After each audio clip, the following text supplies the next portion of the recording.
The silence of deep space was broken by the steady hum of the USS Valiant as it moved through the darkness between the stars. Commander Jake Mitchell stood on the bridge looking out at the endless void that stretched beyond the ship's hull.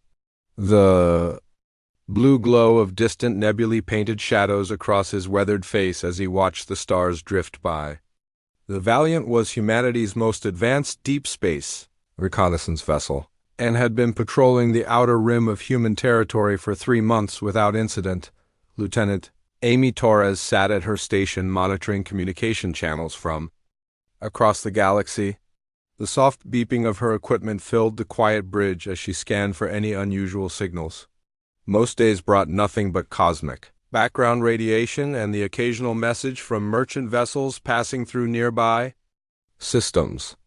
Today felt different, though she could not explain why. The ship's crew had grown comfortable with their routine patrols along the border between human space and the unknown regions beyond. Captain Lisa Morgan walked onto the bridge carrying a cup of coffee and nodded to Commander Mitchell. She had served on exploration vessels for 15 years and knew these quiet moments often came before something significant happened. Torres suddenly straightened in her chair as her instruments detected something unusual. A faint signal was coming from deep space beyond the established shipping lanes. She adjusted her controls and tried to clean up the transmission, but the signal was weak and fragmented. The universal translator was having trouble making sense of the alien language patterns. "Sir, I'm picking up what appears to be a distress beacon," Torres reported to Commander Mitchell. Her voice carried a note of uncertainty as she continued, working with the signal. "It's not human in origin, but the translator is getting fragments of meaning." Mitchell moved to her station and looked at the readouts on her screen. The signal was definitely artificial and showed signs of intelligent origin. The transmission was coming from a system that human ships had never explored before. He called Captain Morgan over to examine the data. Morgan studied the signal patterns and recognized some of the linguistic structures. The message appeared to be from the Kepler Federation, a peaceful alliance of alien species that humanity had recently established trade relations with. The Federation controlled several star systems on the far side of human space and was known for their advanced technology and diplomatic approach to interstellar relations. "This is definitely from the Kepler Federation," Morgan confirmed as she worked to decode more of the message. "The signal is badly damaged, but I can make out references to an attack and requests for immediate assistance." The transmission contained coordinates that placed the source deep in contested space, far from any human military installation. The location was in a region that both humans and the Federation had avoided due to reports of hostile alien activity. Whatever was happening there was serious enough for the Federation to risk sending a distress call through dangerous territory. Torres managed to clean up more of the signal, and the translator began providing clearer text. The message mentioned something about world killers and harvest fleets, which sent a chill through the bridge crew. The Federation was calling for help from anyone who could provide military assistance to defend their colony world of Epsilon Prime. Mitchell immediately contacted Admiral Kate Ross at Terran Defense Force headquarters. The Admiral was known throughout the fleet for her decisive leadership and willingness to take risks when civilian lives were at stake. The communication delay meant they would have to wait several minutes for her response. While they waited for Admiral Ross to reply, Morgan continued analyzing the distress signal. The message indicated that Epsilon Prime was home to over 3 billion alien civilians who were trapped on the planet's surface. The attackers had surrounded the world with a massive fleet and were systematically destroying the planet's infrastructure. The Federation's own military forces had been overwhelmed by the enemy's superior numbers and technology. Their ships were being destroyed faster than they could mount an effective defense. The planet's orbital defense platforms had already been eliminated, and the invaders were preparing to begin some kind of harvesting operation on the surface. Torres picked up additional transmissions from the battle zone that painted an even grimmer picture. The enemy fleet consisted of hundreds of dark ships that seemed to absorb light rather than reflect it. These vessels were described as being biomechanical in nature, with surfaces that pulsed with an organic glow. The attackers called themselves The Devourer Collective and their purpose seemed to be the complete consumption of entire worlds.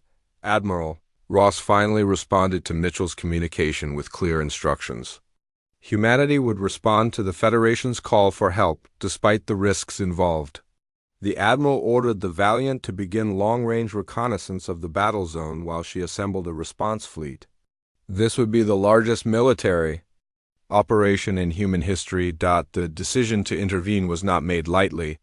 The Federation had been helpful allies in establishing peaceful relations with other alien species in the region.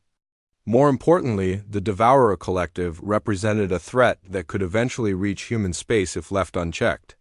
The enemy's apparent ability to consume entire worlds made them a danger to all intelligent life in the galaxy. Morgan worked with the ship's tactical officer to analyze what little data they had about the Devourers.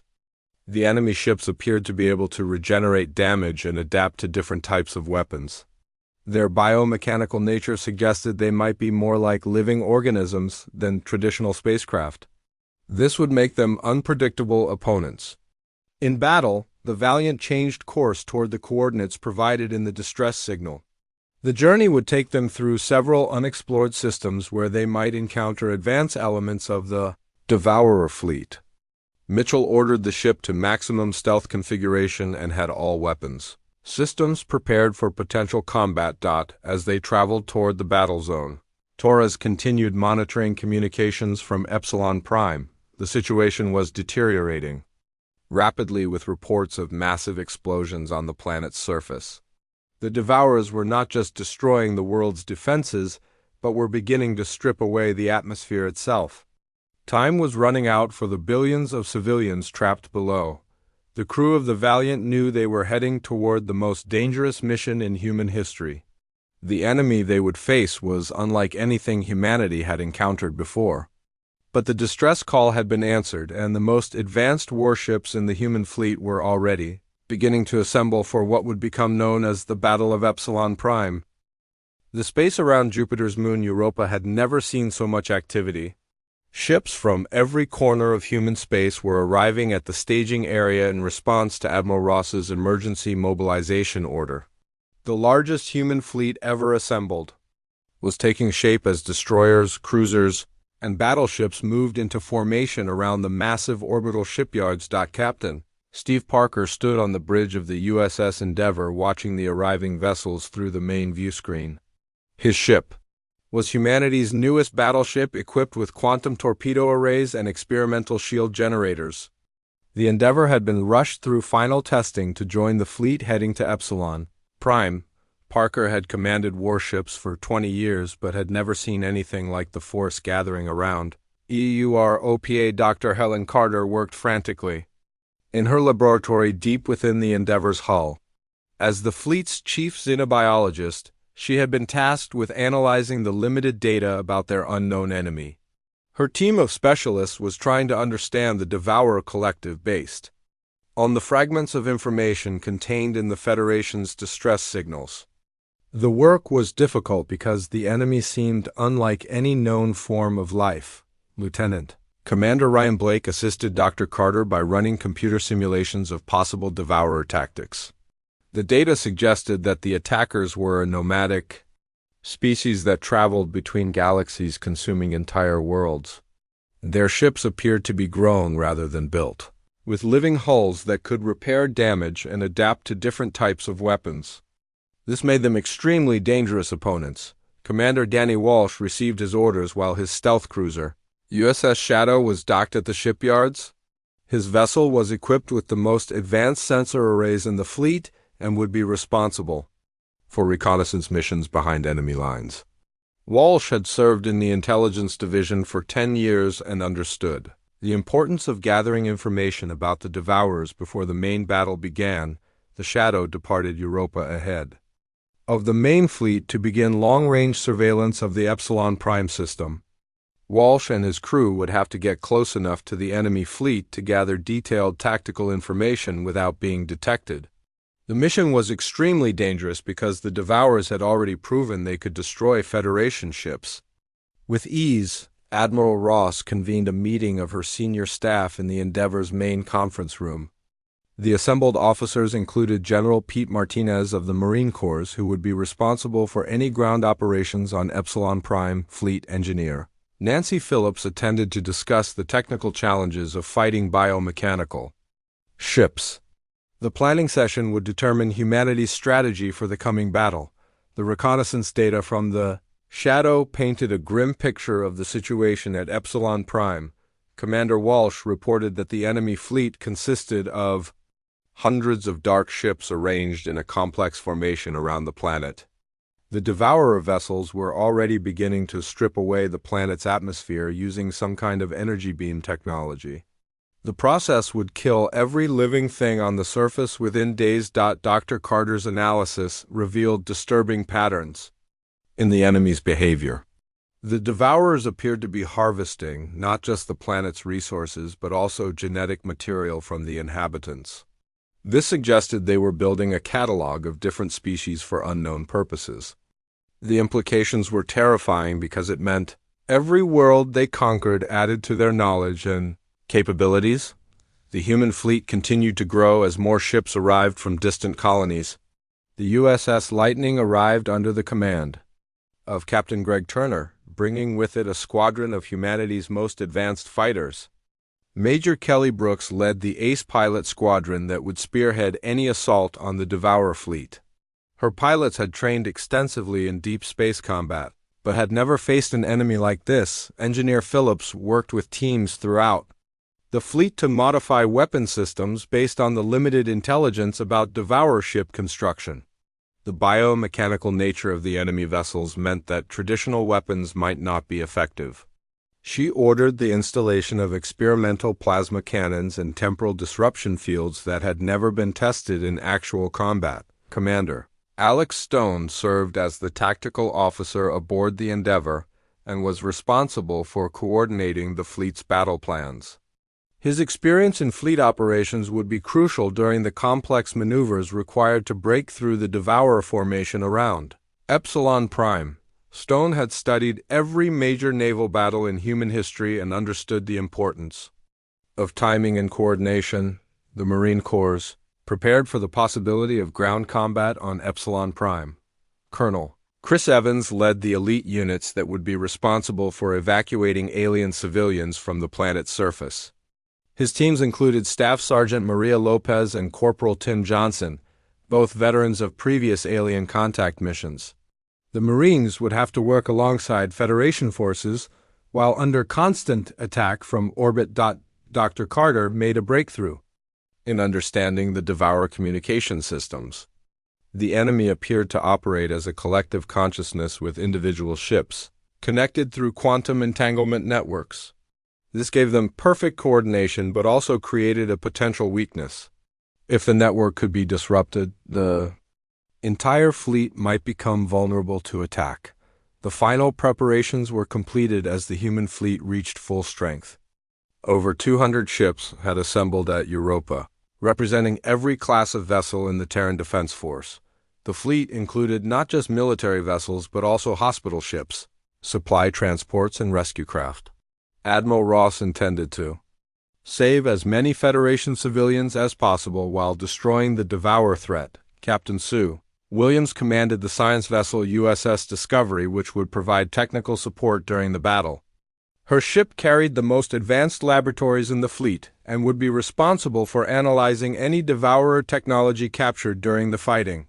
Chief Engineer Ron Davis worked with her team to develop countermeasures against the enemies.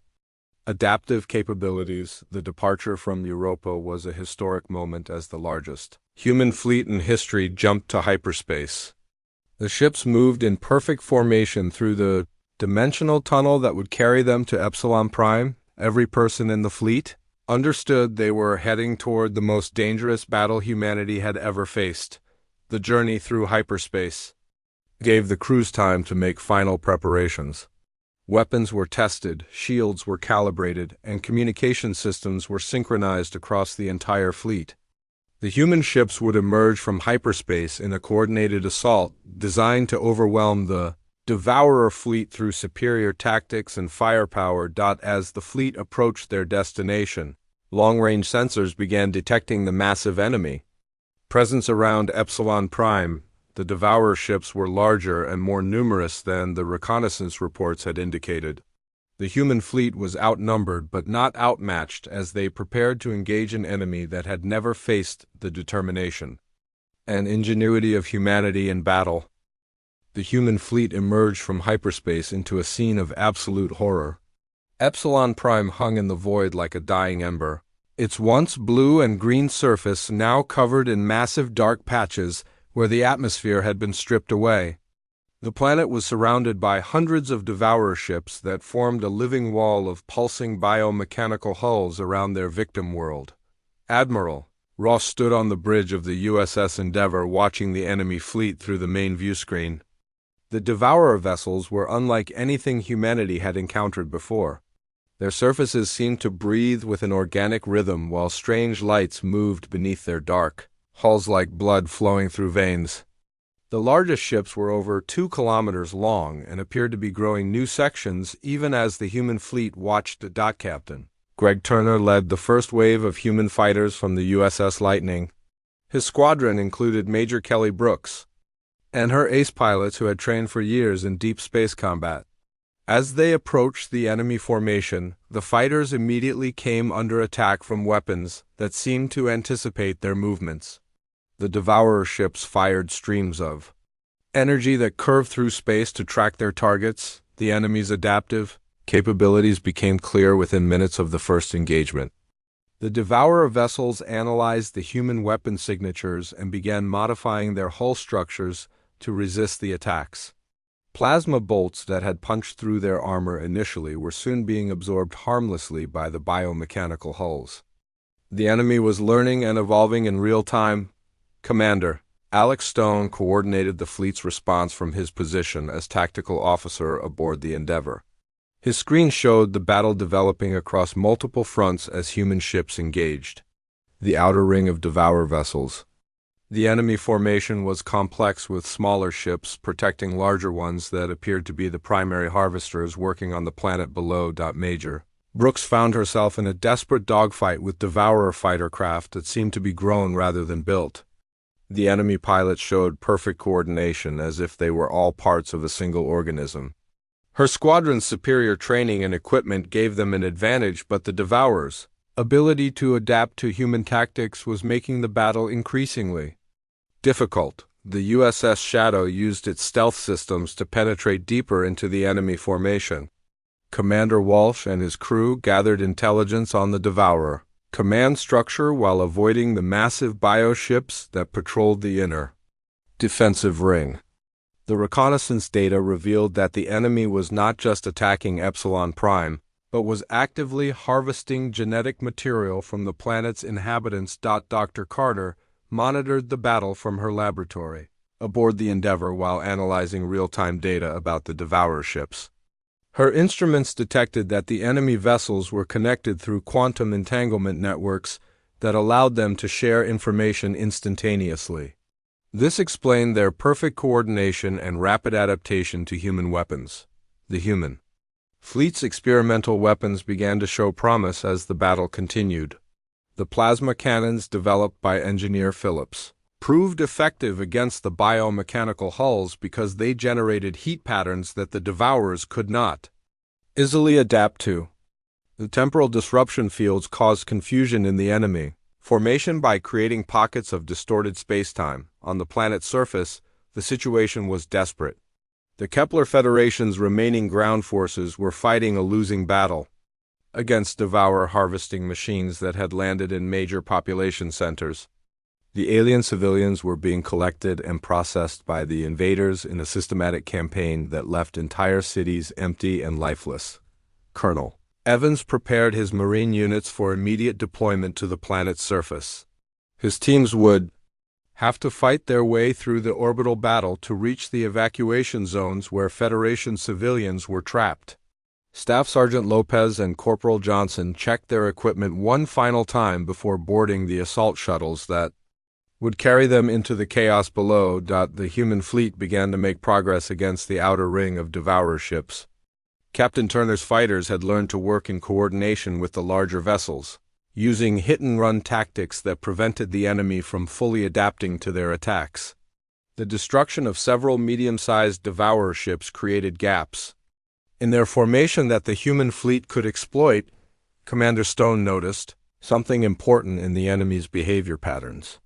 The devourer ships seemed to prioritize protecting certain vessels in their formation over others. These priority targets appeared to be command ships that coordinated the activities of the entire fleet. Destroying these vessels might disrupt the enemy's ability to operate as a unified force. The USS Discovery moved closer to the battle zone so that Captain Williams and her science team could analyze wreckage from destroyed devourer ships. The biomechanical fragments showed signs of advanced nanotechnology that allowed the vessels to repair damage and modify their structures. Chief Engineer Davis worked to develop countermeasures against this adaptive technology. The battle reached a critical point when the Devourer fleet began to consolidate around the planet. The enemy was preparing to complete their harvesting operation and withdraw from the system. If the human fleet could not break through the inner defensive ring soon, billions of Federation civilians would be lost forever. Admiral Ross made the decision to commit the entire fleet to a coordinated assault on the enemy's command vessels. The attack would be extremely dangerous because it required the human ships to penetrate deep into the Devourer formation where they would be surrounded by enemy forces. The success of the mission would depend on timing and the courage of every crew member. Major Brooks led her squadron in a diversionary attack that drew the attention of the enemy's defensive systems. Her fighters engaged the Devourer escorts, while the main fleet moved into position for the primary assault. The human pilots fought with desperate skill, knowing that the fate of an entire world depended on their actions. The quantum torpedo arrays of the USS Endeavour opened fire on the largest Devourer command ship. The experimental weapons created massive explosions that tore through the biomechanical hull and caused secondary detonations throughout the enemy vessel. The destruction of the command ship sent shock waves through the entire Devourer fleet. As their coordination began to break down, the battle for Epsilon Prime had reached its turning point. The human fleet had proven that the Devourer collective was not invincible and that their adaptive capabilities could be overcome through superior tactics and determination. The fight was far from over, but humanity had shown that they belonged among the galaxy's greatest warriors. The destruction of the Devourer command ship sent ripples of confusion through the enemy fleet, but the biomechanical vessels quickly began to reorganize. Dr. Carter watched from her laboratory as the alien ships formed new connection patterns in their quantum network. The collective was adapting to the loss of their primary coordinator by distributing command functions among the surviving vessels. Lieutenant Commander Ryan Blake studied the battle data streaming across his screens and made a crucial discovery. The quantum entanglement network that connected the Devourer ships had a fundamental weakness that human technology could exploit. The biomechanical vessels relied on synchronized quantum states to maintain their collective consciousness. If these states could be disrupted, the entire network would collapse. Blake immediately contacted Dr. Carter with his findings. The temporal disruption technology that Engineer Phillips had installed on the human ships could be modified to target the quantum entanglement frequencies. The process would require precise timing and coordination across the entire fleet, but it offered the possibility of crippling the Devourer collective in a single strike. Captain Sue Williams received emergency orders to modify the temporal weapons aboard the USS Discovery. Chief Engineer Ron Davis worked with his team to recalibrate the disruption fields while the battle raged around them. The modifications were dangerous because they pushed the experimental technology beyond its tested limits. One mistake could destroy the Discovery and everyone aboard. The fight for Epsilon Prime intensified as the Devourer fleet attempted to complete their harvesting operation. The massive bioships continued stripping away the planet's atmosphere while smaller vessels collected genetic material from the surface. Time was running out for the billions of Federation civilians trapped in the dying world cities. Colonel Evans led his Marine units in a desperate assault on the planet's surface. The dropships had to fight their way through the orbital battle. zone while under constant attack from Devourer interceptors. Staff Sergeant Lopez coordinated the landing operations while Corporal Johnson's team established defensive perimeters around the evacuation zones. The Marines found themselves fighting alongside surviving Federation forces in a battle that covered multiple continents. The Devourer harvesting machines were unlike anything in human military experience. The biomechanical constructs could repair damage and adapt to different weapons just like their space-based counterparts. Ground combat became a series of running battles as the human and alien forces tried to save as many civilians as possible. Commander Walsh and the USS Shadow continued their reconnaissance mission deep within the enemy formation. The stealth ship sensors detected massive energy buildups within the largest Devourer vessels. The enemy was preparing some kind of final harvest that would strip away the remaining atmosphere and finish the destruction of Epsilon Prime. Blake volunteered to lead a suicide mission to plant temporal charges at the heart of the Devourer network. His plan required getting close enough to the enemy command nexus to disrupt their quantum entanglement at the source. The mission had almost no chance of success, but it was the only way to save the planet and its inhabitants. Admiral Ross faced the most difficult decision of her career. The temporal weapon modifications were untested and could fail catastrophically. The suicide mission had minimal chance of success and would cost the lives of some of her best officers. But the alternative was watching billions of innocent beings die while the Devourer Collective escaped to threaten other worlds. The human fleet began the final phase of their assault on the enemy formation. Captain Parker led the USS Endeavour in a direct attack on the Devourer flagship, while the other ships provided covering fire.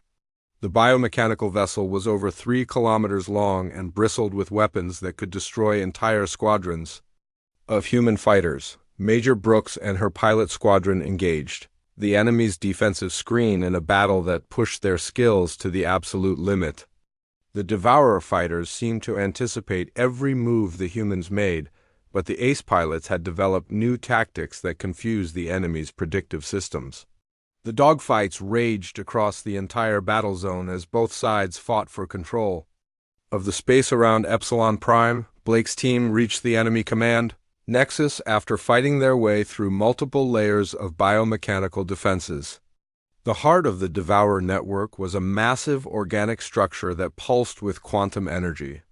The temporal charges would have to be placed precisely to disrupt the entanglement frequencies without destroying the entire human fleet. The Marines on the planet's surface reported that the Devourer harvesting machines were accelerating their operations. Entire cities were being consumed by the biomechanical constructs as they stripped away everything that could be used by the collective. The evacuation efforts were saving thousands of Federation civilians, but millions more remained trapped in the chaos. Captain Williams and Chief Engineer Davis completed the modifications to the temporal disruption weapons just as the enemy began their final assault. The Devourer fleet was consolidating around the planet in preparation for the ultimate harvest that would complete the destruction of Epsilon Prime. The human fleet had minutes to execute their plan before the opportunity was lost forever. The quantum entanglement network suddenly flickered as Blake's team began placing the temporal charges. The disruption caused confusion throughout the Devourer fleet as individual ships lost contact with the collective consciousness. The biomechanical vessels began operating independently for the first time in the battle. Admiral Ross gave the order to activate the modified temporal weapons. The entire human fleet fired simultaneously at the quantum frequencies that connected the Devourer ships. The space around Epsilon Prime filled with energy discharges that tore through the fabric of space-time itself. The effect on the enemy fleet was immediate and devastating. The Devourer command nexus exploded in a burst of quantum energy that severed the entanglement network connecting the biomechanical ships. Blake's sacrifice had succeeded in disrupting the collective consciousness that gave the enemy their perfect coordination. The alien vessels began to drift apart as their shared intelligence collapsed. The battle for Epsilon Prime reached its climax as the human fleet pressed their advantage. against the now confused Devourer ships. The enemy's adaptive capabilities were useless without the collective consciousness to coordinate their responses. Individual biomechanical vessels fell to human weapons as the tide of battle finally turned in humanity's favor. The USS Endeavour led the final assault on the Devourer flagship as the massive bioship tried to escape the dying quantum network. Captain Parker's crew fought with desperate courage, knowing that victory was finally within their grasp. The future of an entire world depended on the next few minutes of combat. The Devourer flagship writhed in space like a wounded animal as its biomechanical hull began to collapse without the collective consciousness to maintain its structure. Captain Parker pressed the attack with the USS Endeavour, firing quantum torpedoes into the massive vessel's exposed sections. The enemy ship's adaptive defenses had failed completely when the quantum network was severed. Across the battlefield, individual Devourer ships found themselves isolated and confused. Major Brooks led her fighter squadron in coordinated strikes against the smaller biomechanical vessels that were now operating without central command. The enemy pilots made basic tactical errors that would have been impossible when they shared a collective intelligence. The space around Epsilon Prime filled with debris as the human fleet systematically destroyed the scattered Devourer forces. Admiral Ross coordinated the final assault from the bridge of the Endeavour while monitoring reports from across the battle zone. The enemy fleet that had seemed invincible hours earlier was now in complete disarray. Commander Walsh guided the USS Shadow through the wreckage of destroyed Devourer ships to gather intelligence about their technology. The biomechanical constructs were already beginning to decay without the quantum network to sustain their artificial life functions. His sensors detected massive data stores within the alien vessels that contained information about other worlds the collective had consumed. On the surface of Epsilon Prime, Colonel Evans reported that the Devourer harvesting machines had stopped functioning. The biomechanical constructs were shutting down one by one as their connection to the fleet was lost. Staff Sergeant Lopez coordinated rescue operations in the major cities while Corporal Johnson's team secured the landing zones for evacuation shuttles. The Marines worked alongside Federation ground forces to locate survivors trapped in the ruins of attacked cities. The Devourer machines had consumed vast sections of urban areas, but millions of civilians had survived in underground shelters and reinforced buildings. The evacuation effort would take days, but the immediate threat was over. Dr. Carter analyzed the quantum disruption effects from her laboratory aboard the Endeavour. The temporal weapons had worked better than anyone had hoped by completely severing the entanglement network that held the Devourer collective together. The enemy ships were now operating as individual vessels without the shared consciousness that made them so dangerous. The remaining Devourer forces began attempting to flee the system as their situation became hopeless. The largest bioships tried to escape into hyperspace but found their navigation systems failing without central coordination. Several enemy vessels collided with each other in their desperation to reach the safety of deep space. Captain Williams and the USS Discovery moved to intercept fleeing Devourer ships to prevent them from carrying intelligence about human capabilities to other collective fleets. Chief Engineer Davis had modified the temporal weapons to create hyperspace disruption fields that trapped the enemy vessels in normal space, where they could be destroyed. The battle reached its conclusion as the last organized Devourer resistance collapsed. A few individual bioships managed to escape into the void, but the main fleet had been completely destroyed. The quantum network that had made the collective so powerful was gone and would take generations to rebuild if it could be restored at all. Admiral Ross received damage reports from across the human fleet. Many ships had been severely damaged in the fighting and hundreds of personnel had been lost. The USS Lightning had suffered heavy casualties during the fighter engagements, while several destroyers would require months of repairs. But the fleet had achieved total victory against an enemy that had never been defeated before. The rescued Federation civilians were evacuated to hospital ships and temporary shelters established on Epsilon Prime's surviving space stations. Prime Minister Zara Keth of the Kepler Federation expressed her people's gratitude to the human fleet for their sacrifice and courage. The alliance between humanity and the Federation had been forged in the fires of battle. Ambassador Nick Taylor arrived with the diplomatic vessel to begin negotiations for a formal military alliance between humanity and the Federation, the Devourer. Threat was far from over because the main collective armada was still somewhere in the void between galaxies. Both species would need to work together to prepare for the inevitable return of the enemy. Dr. Carter's analysis of captured Devourer technology revealed disturbing evidence about the scope of the collective's activities. The biomechanical ships contained genetic samples from hundreds of different species across multiple galaxies. The attack on Epsilon Prime had been merely a scouting expedition to test the defenses of this region of space. The human fleet began preparations for the long journey home while leaving behind a permanent garrison to protect the rebuilt Federation colonies. Captain Greg Turner volunteered to command the new Deep Space Patrol Force that would watch for signs of returning Devourer scouts. His experience fighting the biomechanical ships made him the ideal choice for the dangerous assignment. Admiral Ross convened a final meeting of her senior staff to discuss the implications of their victory. The battle had proven that humanity possessed the technology and determination to stand against galactic threats. Commander Alex Stone was promoted to captain for his tactical brilliance during the fighting, while the surviving members of Blake's team received the highest military honors. The news of humanity's victory spread rapidly through known space as dozens of alien species learned about the defeat of the Devourer collective. Many civilizations that had lived in fear of the biomechanical harvesters for centuries sent delegations to meet with human representatives.